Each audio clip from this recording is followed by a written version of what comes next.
आम आदमी पार्टी के समर्थक इस वीडियो को अंत तक देखें और फिर ईमानदारी से चिंतन करें कि केजरीवाल ईमानदार है या ईमानदारी का पाखंड करते हैं। केजरीवाल वास्तव में सबसे बड़े पाखंडी हैं। अगर पाखंडी नहीं होते तो दो राज्यों में ऐतिहासिक बहुमत है, दिल्ली में भी और पंजाब में भी। ये चाहते तो भ्रष्टाचार के खिलाफ कठोर कानून बनाते, दिल्ली में नहीं कानून बना पाते तो कठोर कानून का ड्राफ्ट पास करा के केंद्र के पास भेजते। दिल्ली में आम आदमी पार्टी के पास ऐतिहासिक बहुमत है, पंजाब में भी आम आदमी पार्टी के पास ऐतिहासिक बहुमत है। यदि केजरीवाल ईमानदार हैं तो दिल्ली और पंजाब में संपत्ति को आधार से लिंक करने के लिए कानून क्यों नहीं बनाते? यदि केजरीवाल ईमानदार हैं तो दिल्ली विधानसभा और पंजाब की विधानसभा में कालाधन बेनामी संपत्ति के खिलाफ कठोर कानून बनाने के लिए प्रस्ताव क्यों नहीं पास करते?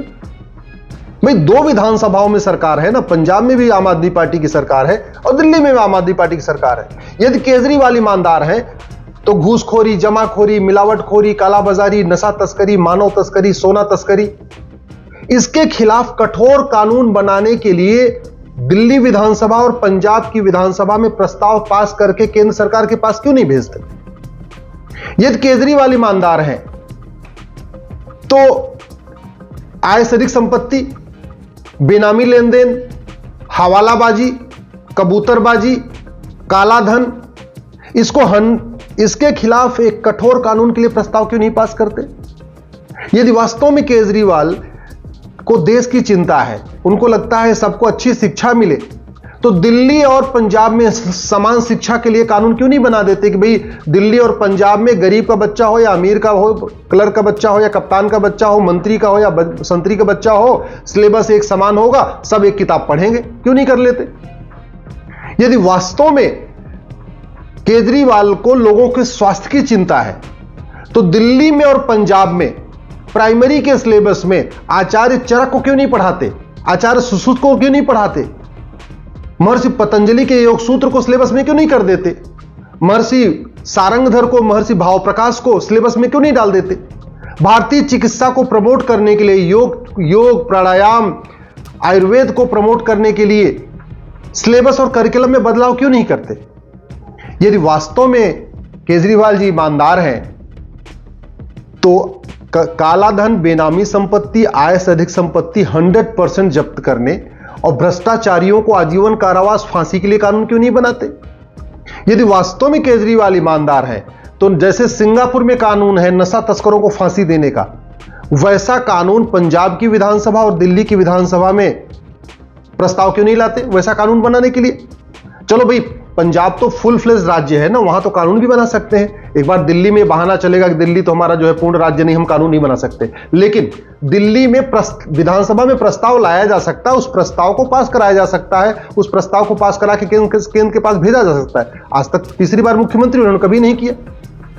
यदि केजरीवाल वास्तव में ईमानदार है तो पुलिस रिफॉर्म के लिए प्रस्ताव क्यों नहीं पास करते? जुडिशियल रिफॉर्म के लिए प्रस्ताव क्यों नहीं पास करते? इलेक्शन रिफॉर्म के लिए प्रस्ताव क्यों नहीं पास करते? डेमोक्रेटिक रिफॉर्म के लिए प्रस्ताव क्यों नहीं पास करते?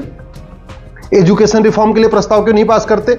यदि वास्तव में केजरीवाल ईमानदार है तो उनको भी पता है कि 50% समस्याओं का मूल कारण जनसंख्या विस्फोट है। दिल्ली में और पंजाब में जनसंख्या नियंत्रण कानून क्यों नहीं बना देते? यदि वास्तव में केजरीवाल ईमानदार है तो जिस तरीके से दिल्ली में कन्वर्जन हो रहा है, धर्मांतरण हो रहा है, पंजाब में धर्मांतरण हो रहा है, धर्मांतरण के खिलाफ कठोर कानून क्यों नहीं बना देते पंजाब में और दिल्ली में?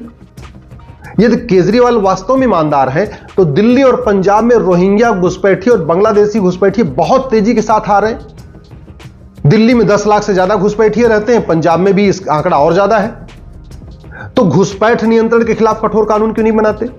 सच्चाई तो यह है कि केजरीवाल महापाखंडी है, केवल बातें करते हैं, तू मैं करते हैं, आरोप प्रत्यारोप करते हैं, नूरा कुश्ती करते हैं, बतौलेबाजी करते हैं, लेकिन भारत को मजबूत करने के लिए और जनता के हित में कभी कानून नहीं बनाते। ऐतिहासिक बहुमत पंजाब में भी है, ऐतिहासिक बहुमत दिल्ली में भी है। पंजाब पूर्ण राज्य है, वहां तो कानून सीधे सीधे बना सकते हैं। दिल्ली पूर्ण राज्य नहीं है तो कानून ड्राफ्ट बना के विधानसभा में पास करके और सीधे सीधे राज्य एलजी के माध्यम से गृह मंत्रालय को भेज सकते हैं। आज तक उन्होंने कुछ भी नहीं किया, ऐसा कुछ भी नहीं किया। ना हवाला के खिलाफ कोई कठोर कानून बनाया, न धर्मांतरण के खिलाफ कठोर कानून बनाया, न जनसंख्या नियंत्रण के लिए कोई कठोर कानून बनाया, न घुसपैठ नियंत्रण के लिए कभी कठोर कानून बनाया, न घूसखोरी के लिए कठोर कानून बनाया, न जमाखोरी के लिए कठोर कानून बनाया, न मिलावटखोरी के लिए कानून बनाया, न कमीशन खोरी के खिलाफ कठोर कानून बनाया, न दलाली के खिलाफ कठोर कानून बनाया। पंजाब में और दिल्ली में आम आदमी पार्टी की सरकार आने के बाद घूसखोरी बढ़ी है, कमीशन खोरी बढ़ी है, दलाली बढ़ी है। सच्चाई तो यह है। तो केजरीवाल, तो इसका मतलब केजरीवाल के मुख्यमंत्री बनने और उनकी पार्टी बनने के बाद भ्रष्टाचार तो और बढ़ रहा है। सच्चाई तो यह है कि जब से पंजाब में दिल्ली की सरकार, पंजाब में आम आदमी पार्टी की सरकार बनी और दिल्ली में, तब से नशे का कारोबार बढ़ा है, व्याभिचार बढ़ा है, नशा तस्करी बढ़ रही है, बियर बार की संख्या बढ़ी है, डांस बार की संख्या बढ़ी है, हुक्का बार की संख्या बढ़ी है। अल्टीमेटली भारत को जो बहुत बड़ा खतरा है नशा से, हमारी संस्कृति बर्बाद हो रही, बच्चे बर्बाद हो रहे हैं, परिवार हमारे बर्बाद हो रहे हैं। नशे के कारण कितने परिवारों में इतनी कड़वाहट आ चुकी है, लड़ाई हो रही है, अंदर में गृह क्लेश बढ़ रहा है। तो नशे के खिलाफ तो कुछ कर ही नहीं रहे, तो फिर काहे के मुख्यमंत्री, काहे के अच्छी अच्छी बातें करना।